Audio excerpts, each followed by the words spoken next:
Hey everyone, today I'm going to go over gearing for prop pallies in Phase 4 of Wrath Classic. Phase 4 brings us the long-awaited Ice-Crowned Citadel raid, as well as 3 new heroics, a new heroic difficulty called Gamma for older heroics, new crafted gear, and new vendor gear bought with the new currencies Emblems of Frost and Defiler's Scourgestones.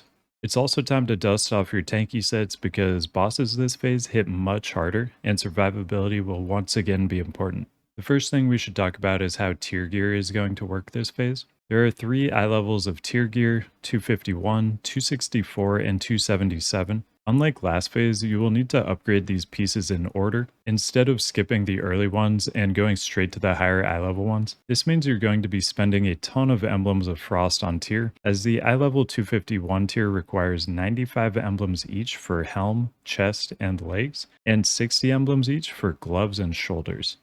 Once you've gotten your eye level 251 tier, you can then upgrade it to 264 tier by turning in the 251 tier and a normal Conqueror's Mark of Sanctification, which drops off the Endwing bosses in ICC on normal and heroic 25 man and heroic 10 man.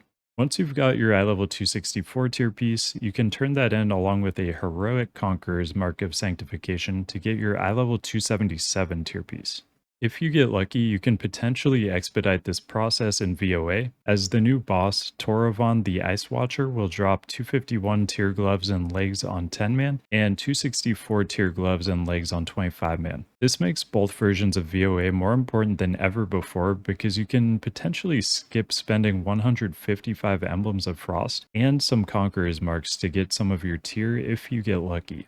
Our tier set 2-piece bonus this phase is 20% Hammer of the Righteous damage, which is pretty amazing, and our 4-piece bonus causes our Divine Plea to give us 12% undiminished dodge for 10 seconds after activation, which is decent but not as reliable as we'd like. So which tier pieces should you get first? The tier chest is the top priority. It has tons of bonus armor and stam, making it the best effective HP chest in the game.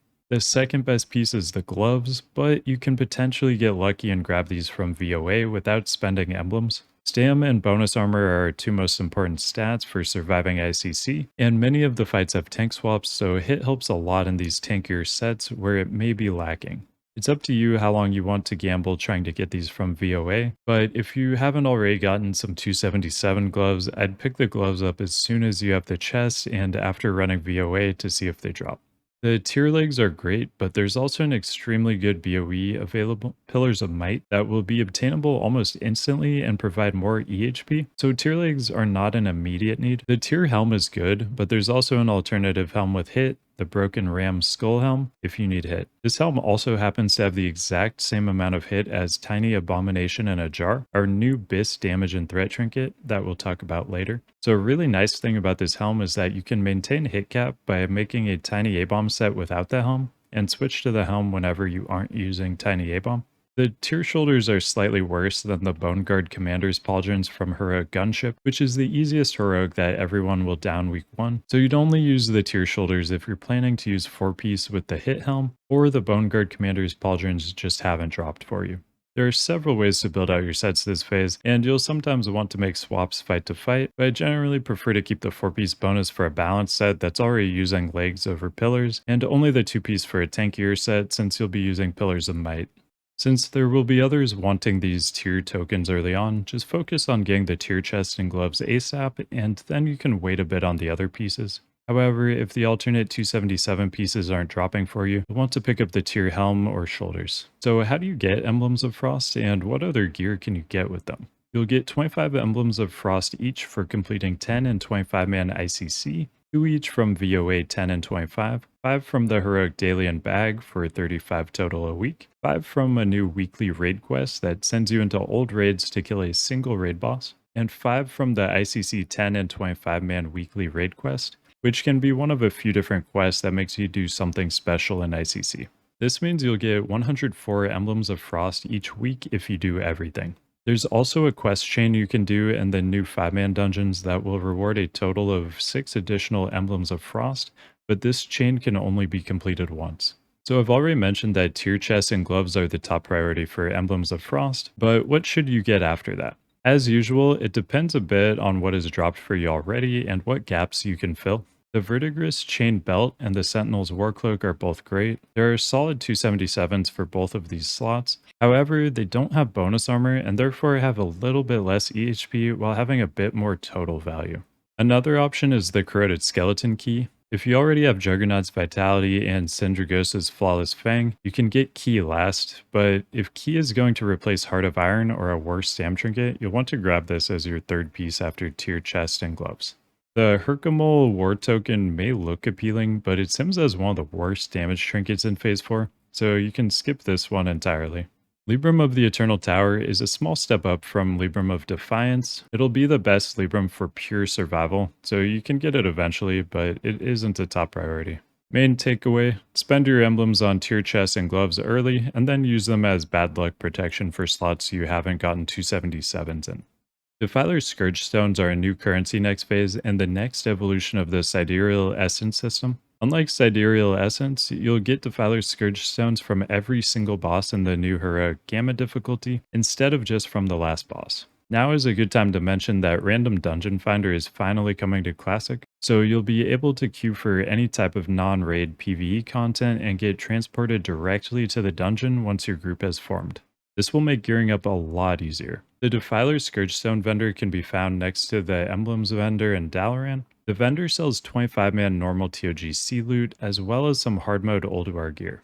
The most notable items for Prot Paladins are Normal Death's Choice, Normal Juggernaut's Vitality, Comet's Trail, Titan's Skin Cloak, Seal of the Betrayed King, Fate's Clutch, Legionnaire's Gorget, Bronze Pendant of the Veneer, Trophies of the Crusade, and Primordial Serenite that can be used to craft the new Pillars of Might and Boots of Kingly Upheaval. You can also trade your Defiler Scourgestones into Sidereal Essence 1-to-1 and pick up some of the Ulduar 10 hard mode gear quicker than ever.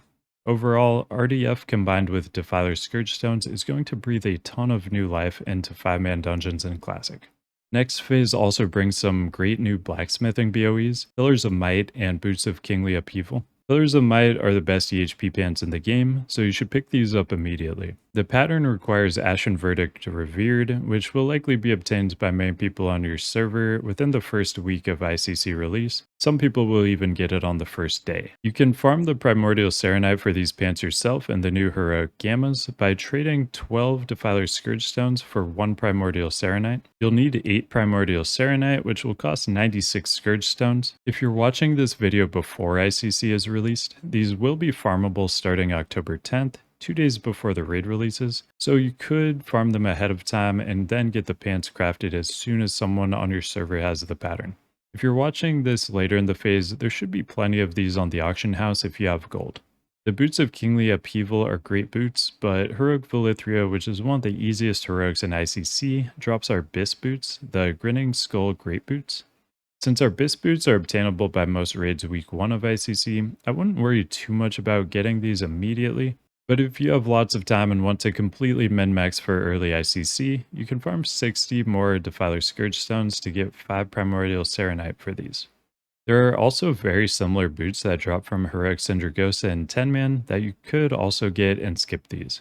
If you're watching this video later in the phase and have some gold, you can just pick these up on the AH. Also, keep in mind both of these pieces have no defense on them, and the first tier piece you're going to get, the chest, also has no defense. Depending on your gear level, this could be problematic for your crit cap, so figure that out ahead of time. The only other BOE we really care about is Harbinger's Bone Band, which is a solid high stam ring with hit. There are several good rings, so this isn't really a priority, but it could be a good pickup depending on your current gear. Now let's talk about the reputation rings. In ICC, there's a new rep called Ashen Verdict. This rep provides some new profession patterns to craft BOEs, notably for us, the Pillars of Might and Boots of Kingly Upheaval that we've already talked about, as well as rings similar to Hyjal rep rings. At Friendly, you'll be able to pick up your first ring from Ormus the Penitent just off to the left as you enter the raid. You'll see a quest marker above his head. As your rep increases, so will the eye level of the ring. Friendly is 251, Honored is 259, Revered is 268, and Exalted is 277. Notably at Revered, rings will gain a proc, and at Exalted they'll gain a gem socket. In my limited testing against ICC raid bosses, the DPS ring generally had a 12 to 14% uptime, while the tank ring had 3 to 4%. The tank ring only has a 3% chance to proc when struck, and you'll be avoiding about 40% of incoming attacks, so it has about a 1.8% chance per mob swing to proc. It will benefit greatly from taking more attacks, so it's more reliable on trash or in a fight like Blood Princes if you're tanking both Tal'Daram and Valinor, or Phase 1 Lich King if you're on ads. The tank ring will be solid early on since it's an easy to get eye level 277 piece with high stam, a socket, and some much needed hit. However, as we start to pick up ICC gear, hit will be readily available, and the tank ring has less EHP than both Juggernaut Band and DVM's Eternally Cold Ring. The DPS ring, the Ashen Band of Endless Might on the other hand, has a pretty reliable proc and great stats for an aggro set. It does have hit on it too, but the other stats in proc make it worthwhile to move some things around. The DPS ring is a good value trade most of the time, but of course on harder hitting bosses you'll want a higher EHP option. You can also swap your ring at any time by going to Ormus and paying 200 gold. This phase also brings some really interesting trinkets. Let's talk about Unidentifiable Organ first. This trinket has a huge passive armor bonus and has a proc that gives you a 60% chance when struck by a melee attack to gain 27 stam, stacking to 10. Let's break that down. A BIS ICC Prot Paladin will have about 40 to 44% avoidance after diminishing returns and Chill of the Throne, depending on how many bonus armor versus avoid pieces they're using. I recommend going for more of the bonus armor pieces, so we'll use 40% avoidance. That means we have a 60% chance when a boss swings to be struck by an attack and be eligible for an organ proc, which itself is another 60% chance. This gives us a 36% chance per boss swing to gain a stack. Corroded Skeleton Key is one of the main competitors for this trinket slot, so we'll compare against that. Key will add about 11,900 EHP to a BIS geared Prot Paladin. Organ will add about 8,700 EHP to a BIS geared Prot Paladin before stacks, but each stack will be worth roughly 1,450 EHP. This means at only 2 stacks, Organ is already nearly the same EHP as Key, and at 3 stacks it passes it by over 1k EHP. Key does, however, have a decent on-use that can be great for things like a Sindragosa breath. Boss swing timers vary, but we'll use a 1.5 second swing timer in this example, 1.8 attack speed after debuff. With our previously stated 36% chance per boss swing to gain a stack, it will take us on average 15 seconds to gain 3 stacks, the point at which the EHP of Organ passes Key. Keep in mind that armor of course has no effect on spell damage, so a spell damage heavy fight would favor Key. Sindragosa is the main fight I would use Key over Organ, but I'm planning to use Organ for just about everything else that I'm using double tanky trinkets on. Keep in mind Juggernaut's Vitality is still a solid option too, as the increased health will be better for prolonged high damage intake, whereas Key is just for a single attack. So for a fight like Heroic Festergut, where there's a longer period of high damage, Juggernaut's Vitality would be the better option. Sindragosa's Flawless Fang is a new stam trinket with a great on-use. This is pretty much always going to be used for any tanky set. The on-use is great for both Sindragosa's Breath and Lich King's Soul Reaper initial damage. Corpse Tongue Coin is another new trinket, but it isn't terribly exciting. It has a ton of avoidance, which isn't going to reliably keep you alive. The proc is nice, but I can't see a situation I'd use this trinket other than Gamma Oculus for eye level. Now let's talk about DPS trinkets. The most exciting new on this phase is Tiny Abomination and a Jar. Jar will give you a Mote of Anger every time you hit with a physical attack, and then proc a 50% weapon damage swing once you reach 7 stacks. This proc has no ICD and also proc seals. It's an amazing trinket for Prot Paladins because we have so many random little things that count as physical attacks. In this clip, I'm using the normal version of Jar that requires 8 stacks to proc, but you can see how quickly they stack. Here are some sims showing the trinket differences when running them in my BIS Aggressive and Balanced sets in generic 3-minute fights against an undead boss mob with a 1.5 second swing timer. Jar and Heroic Death's Choice are the ideal combo, but normal Death's Choice isn't far behind the heroic version and will be readily available from Defiler Scourgestones. If none of the DPS in your group need Heroic Whispering Fang Skull, you could pick that up to tide you over until you get Jar, but it's only a small increase over Comet's Trail, which is also available from Defiler Scourgestones. Note that Heroic Deathbringer's Will is middle of the pack, so don't take this from DPS or waste gold on it in a GDKP.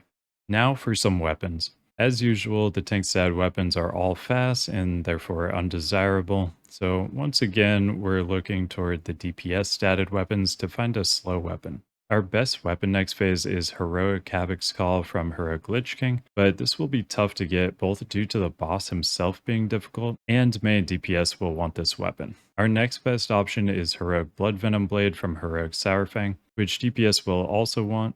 Havoc's Call sims about 110 to 150 DPS above Blood Venom Blade and BIS Gear, depending on the set if you're using Jar. If you're not using Jar, it drops to a 30 to 80 DPS difference depending on the set. So Blood Venom Blade is still a great option if you aren't able to get a Havoc's Call. The way I look at it, if your guild has killed Heroic Lich King, you've kind of beaten the game already, so it's fine for you to get Havoc's Call over a DPS. Of course, if you're in a speedrunning guild, there's still more you're trying to accomplish after Heroic Lich King, so you probably wouldn't want to take Havoc's Call over a DPS. There are some other weapons you can get if you're planning to pass Blood Venom and Havoc's Call. The 2200 PvP weapons are solid if you're a PvPer, and Gutbuster from 10-man Heroic Fester Gut is quite easy to get. You can of course pick up the normal versions of Blood Venom Blade or Havoc's Call as well. In a couple situations you may be looking to use a more defensive weapon. Heroic Mithrios is the top option, but normal Mithrios, Heroic Trogbane, Heroic Facelifter, and Heroic Last Word are other options. So how should you be gemming all of this new gear? You'll generally want to go full solids with either a single Nightmare Tier or Shifting Dreadstone to activate your meta for your tankiest set. You can also socket yellows with Vivids and red with Guardians if you need expertise, Sovereigns if you don't. This will be an EHP loss, but an overall value gain if you find yourself not needing to maximize EHP from your gems. As always, try to pick up doubles of pieces when you can so you can have a tankier gemmed and enchanted version and a more aggressive one. As far as consumables go this phase, the main flasks and elixirs you'll be using are Stoneblood, Lesser Flask of Resistance for Sindragosa, or Elixir Protection / Gift of Arthas, plus Accuracy, Guru, or Mighty Strength. For food buffs, you'll generally want to use Snapper Extreme because it's an easy way to get some hit that you'll be lacking early on. Otherwise, use Blackened Dragonfin for pure survivability, or Dragonfin Fillet. Nightmare Seeds will be really useful this phase for some of the harder hitting bosses like Lich King, Sindragosa, and Festergut. They're likely going to be pretty expensive at this point, but they'll be helpful if you can afford them. Horde players should also look to bring Scourgebane Drought and Infusion from Ghostlands quests, and Blood Elf players can use Blood Thistle. Scourgebanes and Blood Thistle definitely aren't required, but they're an extra way to bring some threat and damage if you want to min-max.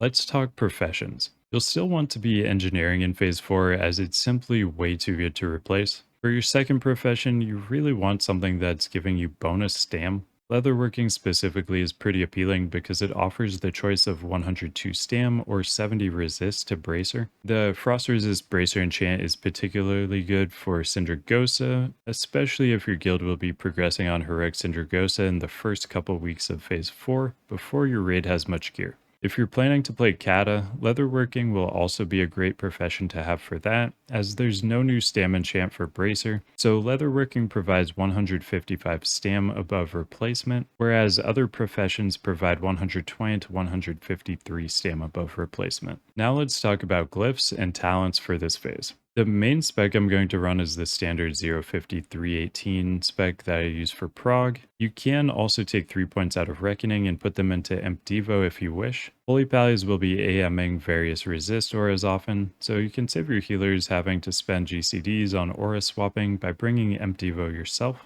Many Holy Pallies also forget to swap back to Devo after they AM their resist aura, so that's another thing to consider.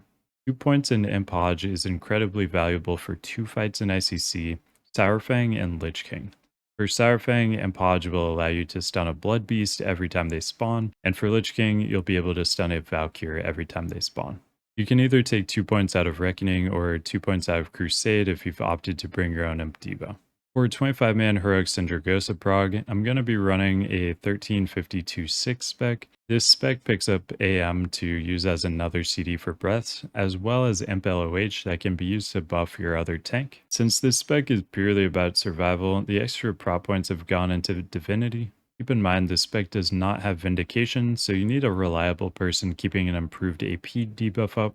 If your off tank is a blood DK, somebody would need to be doing this anyway, because when you go to reset your stacks, Vindication would fall off. Due to the nature of Phase 3, it shouldn't be a ret pally because their Vindication will likely not have 100% uptime as they're hiding and clearing stacks as well.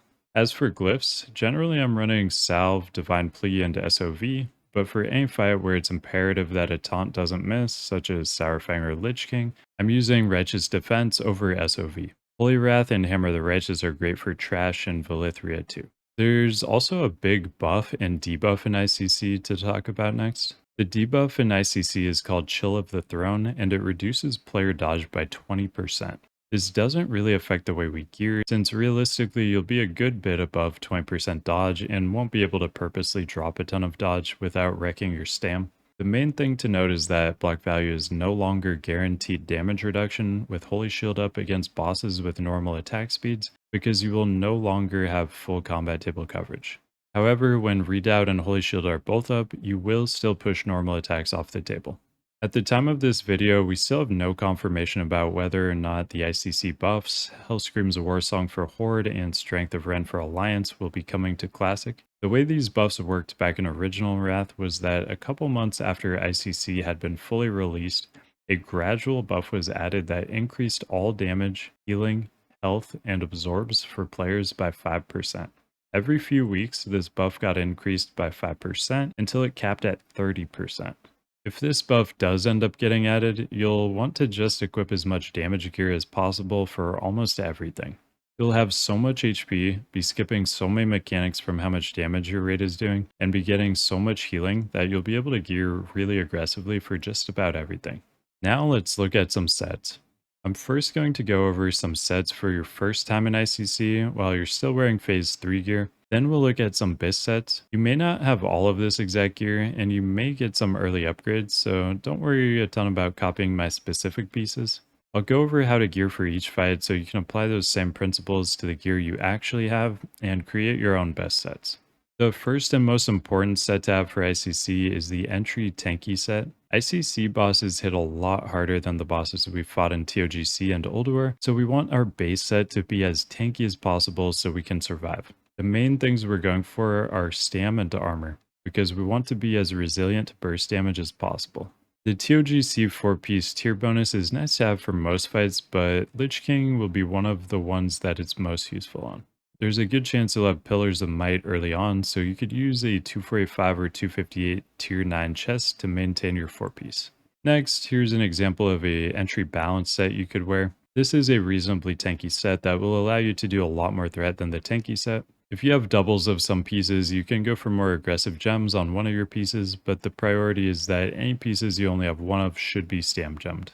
The next set is the entry aggro set. This set is not important at all to have, but just an example of the kind of gear you could wear for Death Whisper, Gunship, Rotface, and Valithria if you have lots of doubles that you have strength gemmed. The next set is for Heroic Lana'thel main tanking. Lana'thel isn't a very scary fight for tanks, but the main tank mechanic on this fight is Blood Mirror, which causes the nearest person to the main tank to take 100% of the damage the main tank receives. This means anytime you reduce damage on yourself, you're also reducing it on your off tank by the same amount. You can also taunt swap in this fight to make maximum use of defensive CDs. For example, tank 1 runs their wall, and then when tank 1's wall has expired, tank 2 taunts and runs their wall, allowing each wall to reduce damage on both players. Min-maxing survivability for this fight is not very important, but it could help you raid out early on when people are still learning the fight.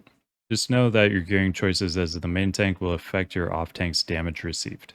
Next up, we've got a Heroic Sindragosa set. This is one of the hardest hitting bosses we'll face in ICC. She does big melee damage, but also has a Frost Breath that deals up to 65k unmitigated frost damage on Heroic 25-man in phase 1, and up to 54k in the final phase. However, in the final phase, you'll also be getting a stacking plus 20% magic damage taken debuff every few seconds. So the final phase Frost Breath very quickly eclipses the phase 1 Frost Breath and becomes very dangerous. Luckily for us, the Frost Breath damage is resistible. I recommend having at least 340 Frost Res because at this point you will resist a minimum of 30% of incoming damage and an average of 40%. For safety, you can go higher than this too. At 510 Frost Res, you'll have a minimum resist of 40% and an average resist of 50%. One quick note, you will benefit from every point of Frost resist you get, unlike in TBC, so there's still good value in being between the amounts I've mentioned. The Frost resist pieces I would definitely include are the Helm Enchant, Cloak Enchant, Onyxia 245 ring, Titanium Frostguard ring, Leatherworking Bracer Enchant if you're a leather worker, and the Lesser Flask of Resistance. There are two other cheap crafted pieces you can add in too, Icebane Girdle and or Icebane Treads. However, they seem identical to the 258 options in terms of damage taken per second and TMI, a measurement of how resilient one is to burst. So this trade mainly just reduces your damage done. If you use both the crafted belt and boots, this is what the trade looks like compared to the 258 options. You'll gain 172 frost res, but lose 590 HP, 397 armor, 5.9% avoidance plus block, and 288 strength. Sindragosa is also only one of two bosses in ICC that can parry haste, with Lady Death Whisper being the other. Let's first talk about what exactly parry haste is. When a mob or player parries an attack, their current swing timer is reduced by 40% of their total swing timer to a maximum of 20% of their total swing timer. For example, let's say we're fighting a mob with a 1 second total swing timer. A full parry haste would be 40% of 1 second, 0.4 seconds, reduced from the current swing timer. A parry haste cannot reduce the swing timer below 20% of the total swing timer, which would be 0.2 seconds in this case. If the mob parries us when it has a current swing timer of 0.7 seconds, it would reduce the current swing timer by 0.4 seconds, bringing it down to 0.3 seconds. Now let's say the mob parried us at 0.3 seconds on its current swing timer. This would only result in a 0.1 second swing timer reduction because parry haste cannot exceed 20% of the total swing timer, which is 0.2 seconds. If the parry haste occurred at 0.2 seconds or fewer on the swing timer, there would be no swing timer reduction at all. To break this down, 20% of the time parry haste will have no effect at all, 40% of the time it will have full effect, and less than 40% of the time it will have a varying reduced effect. A parry hasted attack can of course be avoided like any other attack too, so for a parry hasted attack to be dangerous, generally a few things have to happen. It has to occur at a time where it has high or full effect on swing timer, you don't avoid the attack, and your HP is already low. It is important to be aware of and you should gear around it if it's easy to do, but it isn't the end of the world if you're not expertise capped for Sindragosa. For this fight in particular, the main danger of parry haste comes from it happening around the same time as a breath, and you have full control over whether or not you attack the boss at those times. You can simply cancel your attack briefly if you aren't expertise capped and want to be ultra safe. That said, expertise cap is quite easy to hit coming out of TOGC, so I recommend just gearing for expertise hard cap, which is 56. Keep in mind, 80upgrades.com will not display the 10 expertise you get from Glyph of SOV, so you're aiming for 46 on there. As for the weapon, ideally you'd use Ardent Guard in this set for the extra armor, but I opted for Sir Thalas to hit expertise cap. Finding that expertise elsewhere would have been an overall EHP loss and would have made that trade not worth it. However, human pallies will have some extra expertise with swords and can easily fit in Crusader's Glory, the Alliance version. Dwarf pallies can also trade out a lot of the expertise gems with their mace expertise bonus. While there are taunt swaps on this fight, you do have some leeway on when they can happen, unlike other fights. So it isn't critical to be spell hit capped. You should try to have as much hit as you reasonably can to cut down on taunt resist, but we do have 2 taunts off GCD. In this set, I have 10.78% spell hit after spell hit debuff, leaving a 6.22% chance for a taunt to resist. However, the chance of both taunts resisting is only 0.39%. And even if both resisted, you could just wait the 6 seconds for a Hand of Reckoning, or bop the other tank until your taunts are back up if they aren't also a prop value. Now let's look at an entry Heroic Lich King set. Realistically, most people won't be progging on this boss on 25-man for a while, but you can apply these same gearing principles to 10-man Heroic and 25-man normal. Gearing for this fight is all about EHP. You're going to be taking the biggest damage you ever have before, all while a lot of other stuff is happening around you. The tank buster mechanic in this fight is called Soul Reaper, and it occurs about every 30 seconds. It will deal resistible shadow damage initially, and apply a 5-second debuff that will deal 70,000 unresistible Shao damage when it expires. Lich King will also gain 100% attack speed for 5 seconds. To survive this, you'll be tank swapping so that one tank is taking that big 70k hit, which is reduced to 56,450 after all your passive DRs as a prop pally, and the other tank is using a cooldown to survive the huge physical damage. So your goal in gearing for this fight is lots of stamina armor and 17% taunt hit. We'll be using Glyph of Reg's defense on this fight, so hit capping taunt won't be too difficult. I talked about it earlier, but the improved Hodge talent is great here, so you can stun a Valkyrie every time they spawn. Next up, the BIS Aggressive set. By the time you have this piece together, it's likely we'll have some of the ICC buffs, and you'll be able to wear this for a decent number of fights. If you're into old raid boss soloing, this set will be incredible for that and open up some new solos. Just for fun, I simmed this against a 3.5 minute Algalon to give you a familiar reference point, and this set simmed at almost 12,000 DPS. Many eye level 277 pieces have tons of hit on them, so building this set is mostly about trying to avoid hit pieces since it's so easy to reach cap. I'm dropping tank pieces wherever I can and making use of the huge amount of defense on a few pieces. The Ret chest is a great swap because the Prot chest doesn't actually have defense on it to begin with. You could potentially swap out the Ret shoulders for the Bone Commanders and use the extra defense to make a trade elsewhere. Now on to the BIS Balanced set. This is a set that should be usable on just about everything by the time you've acquired it. It brings a ton of damage and threat while maintaining a lot of survivability, unlike the aggressive set. You also have the option to just swap one or two of the trinkets if you need a little more survivability. As I discussed earlier too, Jar has the same amount of hit as the Broken Ram Skull Helm. You can swap the helm and maintain your hit cap. The last set is the BIS Tanky set. You have some options here to go for some higher total value pieces versus some bonus armor pieces. I've elected to go the bonus armor route since this will mainly be a heroic Lich King set and the main focus is surviving burst. Avoidance just isn't as reliable as the guaranteed damage reduction provided by bonus armor. In these trades, you'll be dropping some stam for an overall EHP boost.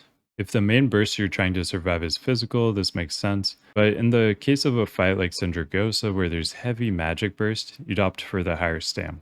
So that's what you should consider when choosing between things like Verdigris Chain Belt and Belt of Broken Bones. If you want to hit cap this set without losing too much survivability, there's slot in the Tank Rep Ring or the Royal Crimson Cloak. Hopefully that answers all of your questions about gearing in Phase 4 of Wrath Classic. If you like what I do and want to support me, you can like, comment, and subscribe. I also stream most days on Twitch and will be doing tons of ICC. You can check me out at twitch.tv/subtlefw. Thank you for all of the support and good luck in ICC.